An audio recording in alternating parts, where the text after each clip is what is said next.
Hey folks, this is Bailey from Dank Wargaming, and welcome to Firefight Road to Adepticon 2026. Today is a double creature feature because this is also a how-to build video as well. What is on the docket for us today, you might ask? Why, it is a Mantic Firefight / Kings of War Nightstalker Tormentor. Let's get building.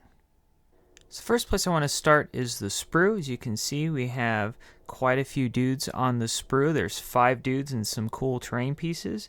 You'll notice that each piece is labeled, so it tells you if it's like dude A or B, C or D, and it's got left arms, right arms, legs, things like that. I think each dude has about 9 pieces, but you don't need every single piece.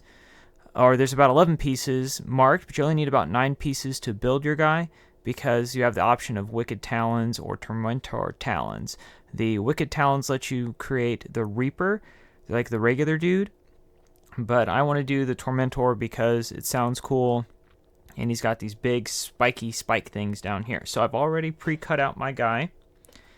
So we're going to start here with the body and the 2 legs, the torso and 2 legs. I've got some plastic glue that I'm going to use here.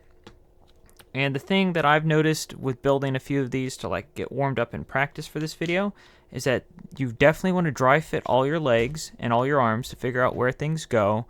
And you definitely want to make sure you're keeping track of what pieces you're pulling, because there's 5 dudes on the sprue, and you can mix up the pieces, which I did. So let's get going here. Alright, and I'd also mention too that when you're dry fitting, like this is what I'm doing here. I'm taking the pieces before I glue them, and I'm just kind of putting them on the model to see how they fit. Matters with these guys because they're these like interdimensional monsters, right? So if you can kind of see how far back this leg is on this guy, like these things are not up and down. They definitely lope through and bound through the universe of Firefight and Kings of War. So you definitely want to make sure when you're working on this. Uh-oh. Come on, glue. I just cleaned you.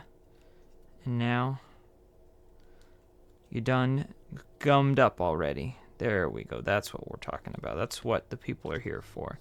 So I did the wrong leg, so we're going to pop over to this leg instead. But essentially what I'm looking at here is I'm looking at this pelvic joint, and I'm trying to make sure there's like a little nub hole in there, and you got a little nub on the leg. So you're just trying to make sure that your nub on the leg and the nub in the hole meet up. And to do that properly, kind of got to move it around a little bit, but you can see it fits there. You have that fit, but you see how far back the leg is? Like it's back in, it's not an up and down model. It's not posed to where, like say it'd be a space marine. He's not standing upright. He's definitely lunging the entire way, right? See, so like that back leg, I can already tell that's where that goes, just how the back booty cheek there. There's definitely some cheek action on these Reaper Tormentor models, so be caution, be aware. So you've got that there, and then you can see when I like kind of set him, he's still kind of wet, so I don't want to just put all my force on the ground, but you can see he kind of stands way low to the ground and way back. So when I go to base him later, definitely want to account for that, because I don't want to put him too far in the middle of the base. He's on a 40 mil, because then he'll just kind of fall over all the time. So you definitely want to position him with a lot of his weight back, so when he leans, you've got he's grounded with the base. Okay, so we're going to kind of let that dry a little bit. I'm going to take a look at these. So he's got these like back talon bits. Again, I always want to be dry fitting. I just want to make sure I'm putting them on the right side, because these definitely have an angle to them. So like this is angled off to the right. I can tell just by where it fits on the base, on those back mounts. So I'm going to make sure to put it on the right side. So this is definitely the right-sided one, because these things sometimes they're on the sprue, they come either connected together as one numbered piece, and or they come separately. So you got to kind of keep an eye out on which one you've grabbed and make sure you're putting them on the right body. So that kind of leans in there and lets you look at it like that. And again, I apologize if we're working on the angles and you're not seeing things. I'm trying to keep an eye out what I'm working on. This is my first video like this in a long time, so this is one of those like, you know what, I just got to do it, and if it doesn't work, we're going to fix it. But sitting around being terrified of the fact that, oh no, I might not do it right, so what am I going to do? What if I have to do another take? I have to like start all over. It's like, nope, We're doing it live. Got to do it live. If you don't try, if you don't get started, you're never going to get anywhere. Just like this army, right? If I wanted to go and play Adepticon, play Firefight, and never, was willing to come out and make mistakes, learn the game, lose some games, then what's the point? Now, the one thing you may have noticed, too, is I've got the second back talon on here. So see, and then look how big this guy is. Like this is a big miniature. Like, he has a lot of space, takes up a lot of space, and balancing, because of the lean, is going to be a major piece of this miniature. So at this point, you would have the options of going with the Wicked Talons or the Tormentor Claws. We're doing Tormentor Claws because Tormentors, the stat line reminds me the most of like early 40k edition Gene Stealers, and I loved old school Gene Stealers. When I played Tyranids, they're one of my favorite units, and they've definitely been put more into a specific role than what they used to, where they had some all-comer kind of like capabilities with their old school Rending Claws, and that's kind of what I see with these guys, with their faction orders and all the rerolls that they can get from being elite and vicious. So definitely love these guys, so that's why we're doing this build. And if my brain's a little scatterbrained, welcome to the party, pal. That's how we do things around here. Just kind of go with the flow.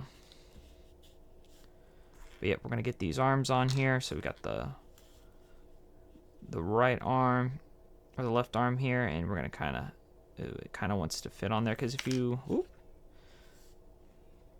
yeah, you kind of have to look up under the armpit too, because the contour of the armpit can tell you kind of like how it's supposed to get up onto the shoulder and be posed, because a couple of the other ones I built like this, you stuck it on the shoulder joint, and you're like, oh, that's how it fits. And then you actually got in there and looked at the shoulder joint up under the armpit, and you're like, oh no, that's not how that fits at all. So definitely recommend taking a peek at that.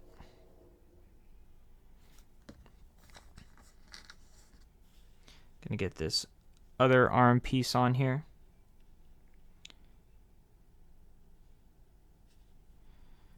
And I'm always, when I'm looking to position things too, I'm looking at like the back talons. I'm thinking about my paint too, like how I'm gonna paint. So see how he's opened up? It really opens up the shoulders when you position that one arm out just a little bit.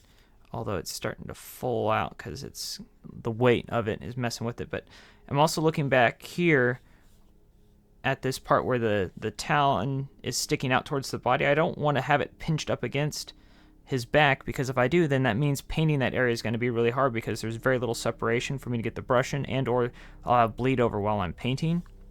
So when I'm in this build stage, I'm always thinking about the next step, which is painting. And how do I set myself up for success by not putting too many pieces too close together, crossing his arms over, things like that, to make really hard angles for me to paint. So that's one thing you always got to think about while you're building these guys. Finally, the last thing we're going to put on is the head. He's got this cool, like, Stranger Things Demogorgon head, where it just kind of opens up into a mouth, and like just his head literally just splits. And I always like to do my heads last, because once I see how the body is posed as a whole, I always like kind of dynamically posing the heads. Like if the whole body is like it's sort of oriented to the right here, if you were looking at him head on, his body kind of is oriented to the right. I'd put the head either looking extreme right, or a lot of times to make things dynamic, I'll put the head facing the opposite direction. Like he's going one direction, but now he's turning his head. And that is one of my favorite things to do. But then, at the same time, I don't want to turn his head so much that his head's getting blocked by his other Tormentor arm here.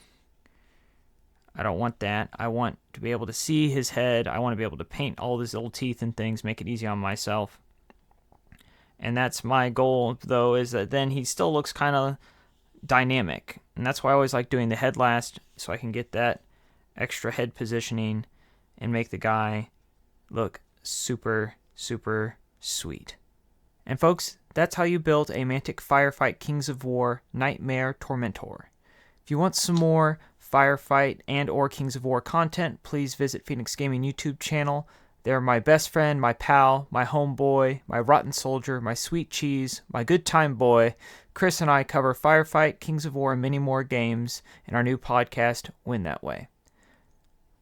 Finally, I'd like to thank Purple Planet for the use of their music. Until next time, I'm Bailey from Dankless Wargaming, and remember, don't miss your mark when it gets dank after dark.